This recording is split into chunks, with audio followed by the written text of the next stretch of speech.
Welcome to Dinosaur Illustration Part 1. In this session I'm going to show you how you can place an image that you've drawn or an image that you've taken or an image that you've found and place it into Illustrator, and then using the pen tool and shapes you can create a very bold and graphical stylized character. So first of all you need to go to File, New, Custom, A4, OK, and then File, Place. You need to place a JPEG, and if we go to the selection tool you can see a bounding box is around our image. Going to hold Shift on the keyboard to make sure that the image stays in proportion. I would suggest that you make your image quite large so then you've got more detail that you can see when tracing. This isn't a particularly good quality image, but the nice thing is while you're tracing you can start to make it up your own. I'm not trying to make an exact replication of this. So I'm going to make sure that I lock this so I don't keep moving it. So go to Object Lock Selection. Now that means that I won't continue to move it as I'm working. So I'm going to zoom in. I'm going to select the main body shape to trace first of all. So I'm going to get the pen tool. I'm going to take the fill and the stroke off and go to none. Select the stroke, go to none. I like to trace not using a fill or stroke because otherwise I find that can get in my way. So I'm clicking and dragging with my mouse. I'm being quite free and quick because I can go back in and change my mistakes later on. So I'm just going around getting the basic shapes, being quite quick.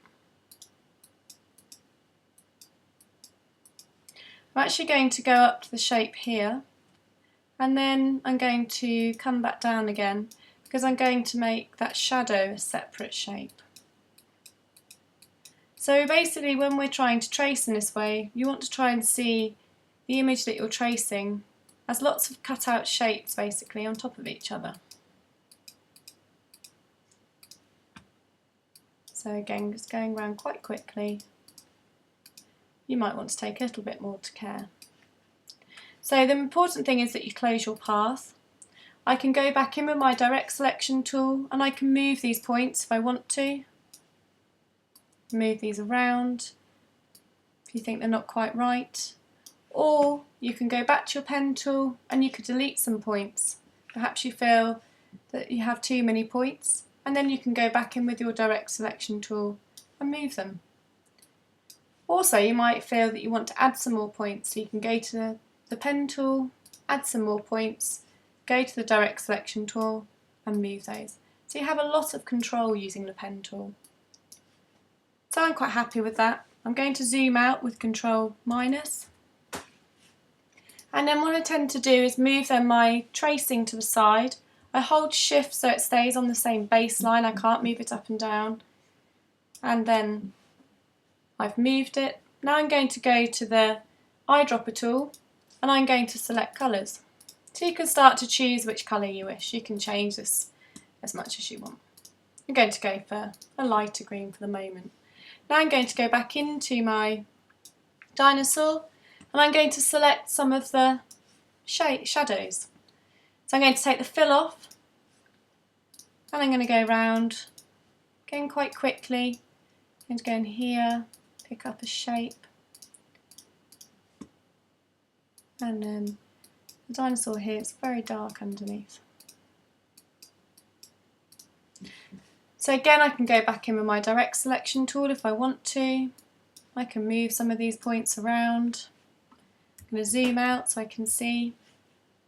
I seem to have lost my dinosaur there, but that's not a problem. If I select it again and colour it, that's okay. And again, if I just hover over here, you can see that shape. I'm going to move it over to my shape here, and then I'm going to select a darker shape, shade of colour. And I've got some gaps going on at the moment because it's not an exact replica of what we've got there. So what I can do, it's not a problem, I can just go in and I can move some of these points around so they start to fit. So like I said earlier, you're effectively doing cut-out shapes on top of each other and you can move them around as much as you like. So now I'm going to do some more of the shadows. I'm going to do a shadow on a tail. I'm going to take my fill off again, go to none, and I'm going to do a shadow here.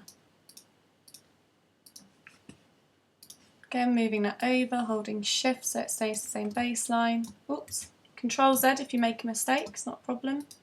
I've lost my shape. However, so I can see my shape, if I go Control Y, you can see it's there. So now I can select it. If I do Control Y again, so I'm now in outline mode, now I'm not in outline mode. So I can find it again. And then if I do eyedropper, select that colour. Might quite like the fact that it's got these broken up shapes and they're not perfect, or you might want to go in and make them more rounded. It's up to you. Depends, it's all these kind of things that you're trying out as you're working. Now I'm going to go in and do the shadow on the inside of the leg. Again, kind of making it up a little bit. I've got my fill on now, and now you can see perhaps why you wouldn't have a fill when you're working, because at times it kind of can get in your way. It's a bit irritating, like now I can't see exactly where I want to go. Control minus to zoom out, and then moving across. So I'm building up all the shapes. I might want to also do some shape shadows around here. Again, I haven't taken off the fill, I've made that mistake. I'm going to put that in there. So now what I'm going to do is I'm going to zoom in and I'm going to get the overall head shape. I'm going to take the fill off, go to my pen tool, and I'm going to roughly make up this shape. See, I'm being very quick and loose. You can see, like on my image as well, I mean it's quite blurry, so it's not perfect.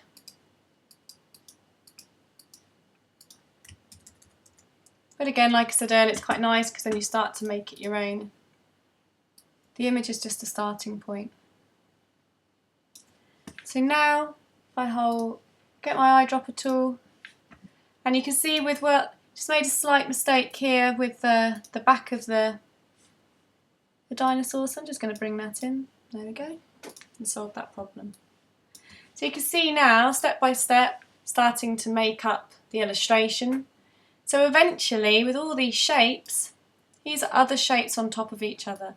So what I've done here is I've drawn round the top of the dinosaur, and with its horns, I've drawn separate shapes here and repeated them. And also something that I did, so I did another shape, which I'll just show you here, where if I've got this shape, if I do Alt and Control, I can copy that shape. The one underneath, I'm going to make darker, and then I'm just going to move back the top shape. So it just creates a shadow underneath. So then all these shapes are repeated, and these are all shapes on top of each other, and little shapes for the toes. And that's all for now, and then I'm going to show you how you can start to do different textures, lay over colours using multiply in the next tutorial.